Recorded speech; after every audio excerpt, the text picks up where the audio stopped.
Pada pertemuan kali ini, saya akan membahas mengenai mata kuliah hukum waris yang disusun untuk memenuhi ujian akhir semester mata kuliah hukum waris, diampu oleh Ibu Tri Andari Dahlan SH MKM. Pada kali ini, saya akan membahas mengenai kontrol manfaat dalam perkawinan kedua menurut KUH Perdata. Sebelumnya, perkenalkan, nama saya Safia Nur Aziza dengan NIM 81114211715 dengan nomor absen 35. Soal kasusnya akan saya bacakan, yaitu seorang suami bernama D meninggal dunia.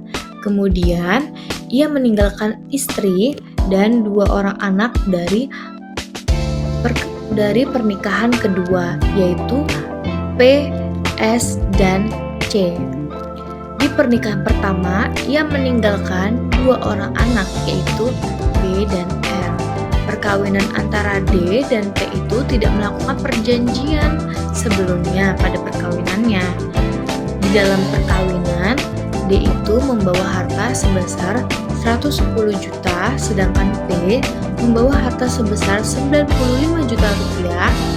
Sebelum D meninggal, D itu telah memenangkan undian sebesar 20 juta rupiah. Kemudian ditanya berapa masing-masing ahli waris D dapat memperolehnya. Di sebelah kanan ini terdapat bagan, yaitu D menikah dengan P, yaitu pada perkawinan kedua, menghasilkan anak S dan C. Pada perkawinan pertama yaitu D dan kemudian ada X, yaitu istri yang dari perkawinan pertama yang udah selesai, kemudian menghasilkan anak yang bernama B dan R. Ya, di sini diketahui dari contoh kasus yang tadi bahwa harta bawaan D atau yang disingkat dengan HBD membawa 110 juta rupiah, harta bawaan P yaitu disingkat dengan HBP membawa 95 juta rupiah dengan jumlah 205 juta rupiah. Harta persatuannya yaitu 150 juta rupiah dengan rugi persatuan yang disingkat dengan RP 205 juta rupiah dikurangi dengan 150 juta rupiah menghasilkan 55 juta rupiah. Diketahui juga harta cuman-cuman D yang disingkat dengan HCD yaitu 20 juta rupiah. Kemudian harta peninggalan D mati yang disingkat dengan HD plus yaitu 170 juta rupiah.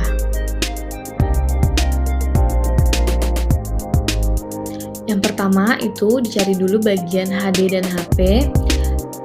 Harta D atau yang disingkat dengan HD yaitu buka kurung HBD ditambah 1/2 UP dikurangin 1/2 RP ditambah HCD tutup kurung, yaitu dimasukkan HBD yaitu harta bawaan D yaitu sebesar 110 juta rupiah ditambah 0 tidak memiliki untung persatuan dikurangin 27.500 rupiah yang diperoleh dari 1/2 dari rugi persatuan, kemudian ditambah dengan 20 juta rupiah dengan dihasilkan jumlahnya 102.500 juta rupiah. Harta P atau yang disingkat dengan HP yaitu buka kurung HBP atau harta bawaan P ditambah dengan 1/2 untung persatuan dikurangin 1/2 rugi persatuan ditambah dengan HCP yaitu harta cuman-cuman P. Dimasukkan HBP-nya yaitu 95 juta rupiah ditambah UP setengahnya yaitu 0 ditambah setengah RP-nya yaitu 27.500 rupiah ditambah dengan HCP yaitu 0 dengan total jumlahnya 65.500 rupiah. Jika HD dan HP itu ditambahkan yaitu 102.500 juta rupiah ditambah dengan 67.500 juta rupiah memperoleh harta sebesar 170 juta rupiah. Kedua, HD Plus yaitu sebesar 170 juta rupiah, D memperoleh 85 juta rupiah, dan P memperoleh 85 juta rupiah. Dari 170 dibagi 2 menjadi 85 juta rupiah. D dan P merupakan pemegang persatuan harta bulat. Kemudian harta warisan D mati yang disingkat dengan HWD plus yaitu 85 juta rupiah. Kemudian ahli waris D mati atau yang disingkat dengan AWD plus yaitu sama dengan terdapat P, S, C, B, dan R.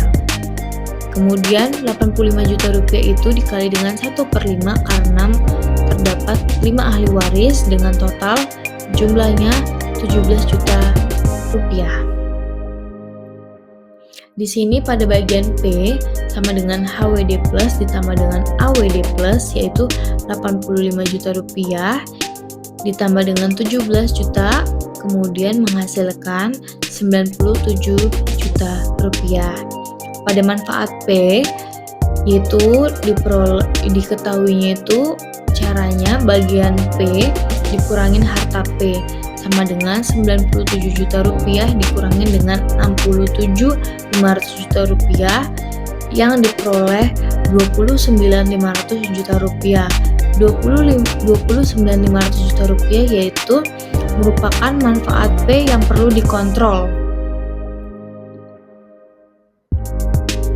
Di sini kontrol manfaat karena ada batasan pasal 852A dan pasal 181 KUH Perdata, maka manfaat yang boleh dinikmatin oleh istri kedua maksimal 1/4.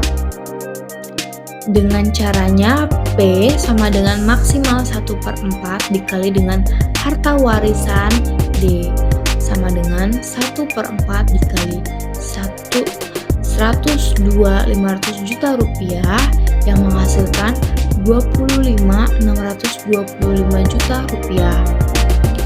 Kenapa di sini ada buka kurung 17 juta rupiah? Yaitu karena melebihi batasan B dan R yang merupakan anak pertama sehingga harus menggunakan 17 juta rupiah yang merupakan batasan maksimal dari bagian anak pertama. Jadi tidak menggunakan 25.625.000 rupiah.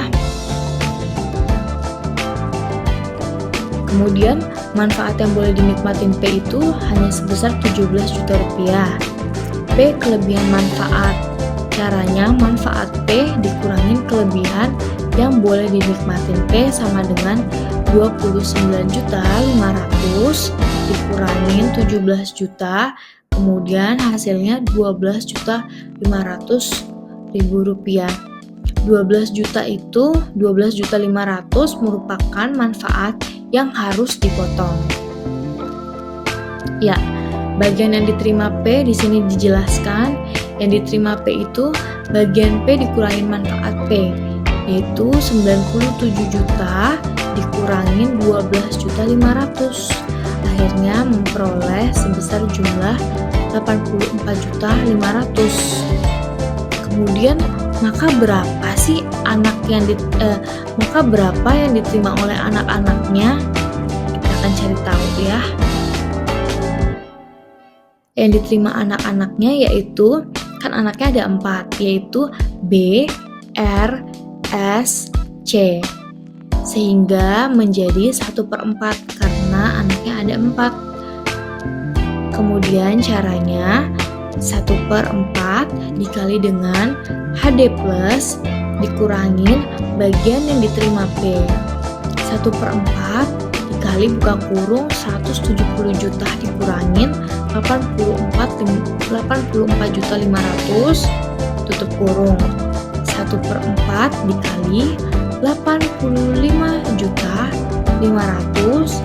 Akhirnya pada masing-masing anak memperoleh sebesar uang 21.375.000 rupiah. Sekian dari presentasi yang saya paparkan. Terima kasih. Maaf jika masih banyak salah dan kurangnya. Wassalamualaikum warahmatullahi wabarakatuh.